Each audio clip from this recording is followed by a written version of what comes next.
নমস্কার বন্ধুরা, চম্পাস কিচেনে সবাইকে স্বাগত জানাই। আজকের রেসিপি হচ্ছে চিংড়ি মাছ দিয়ে শোলা কচুর ঝোল। খুব সহজে রান্নাটা আমি কি করে করি, চলো তার রেসিপিটা চটপট দেখে নেওয়া যাক।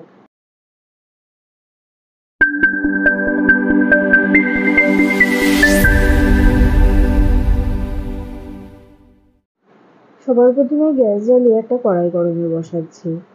কড়াইটা গরম হতে হতে একটা মশলা বেটে নেব। মিক্সিং জারে নিয়ে নিলাম একটা পেঁয়াজ, একটা টমেটো, 3টে কাঁচা লঙ্কা, 3 কোয়া রসুন আর হাফ ইঞ্চেস আদা।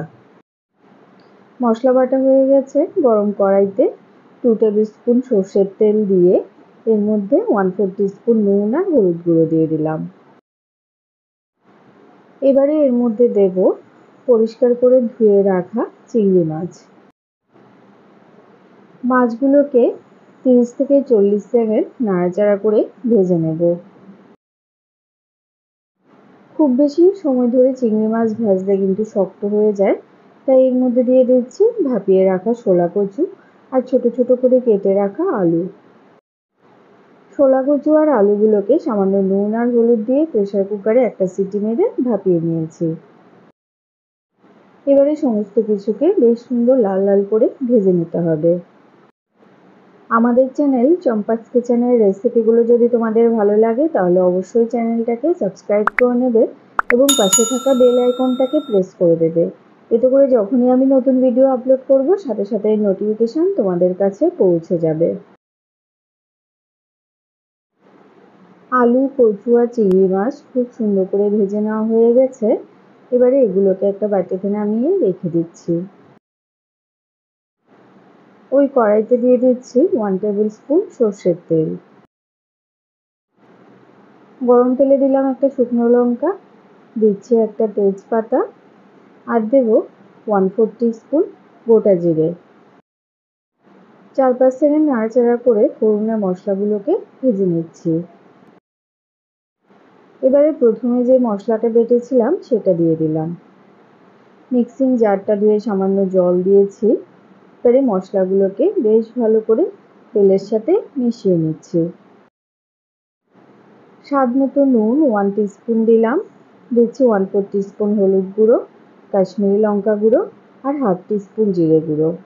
চাইলে এর মধ্যে কয়েক দানা চিনিও কিন্তু দিতে পারো।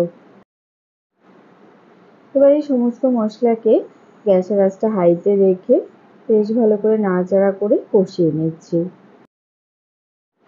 মশলা কষানো হয়ে গেছে। এবারে আগে থেকে ভেজে রাখা শোলা কচু, আলু আর চিংড়ি মাছটা এর মধ্যে দিয়ে দিচ্ছি। এবারে মশলার সাথে সমস্ত কিছুকে আরও 30 থেকে 40 সেকেন্ডের মতো কষিয়ে নেব। যে কোনো রান্নায় মশলা এবং সবজি যত ভালো করে কষাবে রান্নার স্বাদ কিন্তু তত ভালো হবে। আর বিশেষ করে কচু কিন্তু ভাজলে আর গলা চুলকোনোর চান্স থাকে না। সমস্ত কিছু কষিয়ে নিয়েছি। এবারে এর মধ্যে দিচ্ছি 1 কাপ পরিমাণ গরম জল। খুব বেশি ঝোল রাখবো না, একদম গা মাখো মাখো হবে, সে বুঝে জলের পরিমাণ এর মধ্যে ব্যবহার করতে হবে। ঝোলের সাথে সমস্ত কিছু ভালো করে মিশিয়ে দিয়েছি। এবারে গ্যাসের আঁচ হাইতে করে দেব। ঝোল ফুটতে শুরু হয়েছে। সবার লাস্টে উপর থেকে দিয়ে দিচ্ছি 1/4 টিস্পুন গরম মশলা গুঁড়ো। সব কিছু এবারে ভালো করে আবারও একবার মিশিয়ে নিয়ে গ্যাসের আঁচ স্লোতে করে মোটামুটি 10 মিনিটের জন্য ঢেকে দিচ্ছি। 10 মিনিট ঢেকে সেদ্ধ করার পরে দেখো বন্ধুরা, ঝোলটা কিন্তু বেশ ঘন ঘন হয়ে গেছে। এই সময় গ্যাসের আঁচটা অফ করে দিলাম। চিংড়ি মাছ দিয়ে শোলা কচুর এই রেসিপিটা তোমাদের কেমন লাগলো অবশ্যই কমেন্ট করে জানাবে। ভালো লাগলে লাইক করবে আর তোমার বন্ধুদের সাথে ভিডিওটাকে শেয়ার করতে কিন্তু একদম ভুলবে না। এতক্ষণ আমার পাশে থেকে ভিডিওটা দেখার জন্য অনেক অনেক ধন্যবাদ। ভালো থাকবে, সুস্থ থাকবে। পরের ভিডিওতে আবার দেখা হবে। বাই।